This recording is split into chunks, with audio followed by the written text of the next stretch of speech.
বেশিরভাগের জন্ম তারিখ হলো 1 জানুয়ারি। বাংলাদেশে যত 1 জানুয়ারিতে জন্মগ্রহণ করে পৃথিবীর কোনো দেশে এত জন্মগ্রহণ করে। মানুষের এনআইডি নিয়ে জিল্লতি, এটা মানে বিশ্বাসযোগ্য নয়, এত রকমের জিল্লতি হয়। এখন আমরা বলছি যে সব হাসপাতালগুলোকে এম্পাওয়ার করে দাও এবং বাধ্যতামূলক করো, সন্তান জন্ম হলে তোমাকে এনআইডি সবকিছু রেডি করে দিতে হবে, জন্ম সনদ তাকে ওখানে দিয়ে দিতে হবে, সার্টিফিকেট দিয়ে দিতে হবে, অমুক তারিখে এই হাসপাতালে এটা হয়েছে। দায়ী যারা আছে তাদেরকে বলতে হবে যে তোমাকে এই কাজটা করে দিতে হবে, এটা তোমার বাধ্যতামূলক।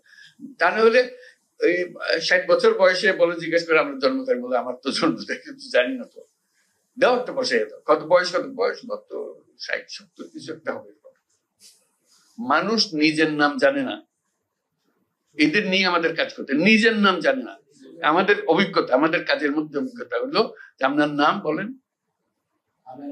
না আমিনার মা, আমিনার মা, তাকে কোনোদিন বলা হয়নি তার নাম কি, অমুকের মেয়ে হয়ে সে জন্মগ্রহণ করেছে, অমুকের ছেলে হয়ে সে জন্মগ্রহণ, অমুকের ছেলে, ওকে অমুকের নাতি, তারপরে হলো অমুকের মা, তারপরে হলো অমুকের শাশুড়ি, ইত্যাদি ইত্যাদি। কাজে নাম তার নাই, কাজে তাকে নাম দেওয়া, তারিখ স্থাপন করা। আমাদের যত এনআইডি আছে তার মধ্যে 50% হলো যে ভুয়ার জন্ম তারিখ, আরো বেশি হতে পারে। আর আমার জন্ম তারিখ তো আমাদের জানা নেই কেউ। এইভাবে আমরা হয়েছে। আমাদের বেশিরভাগ স্কুল কলেজের শিক্ষকদের দায়িত্ব হলো, বিশেষ করে প্রাইমারি স্কুলে ম্যাট্রিক পরীক্ষার সময়, এখন এইচএসসি এসএসসি এগুলো, যে হেডমাস্টার জন্ম তারিখ বসে, এবং বেশিরভাগের জন্ম তারিখ হলো 1 জানুয়ারি।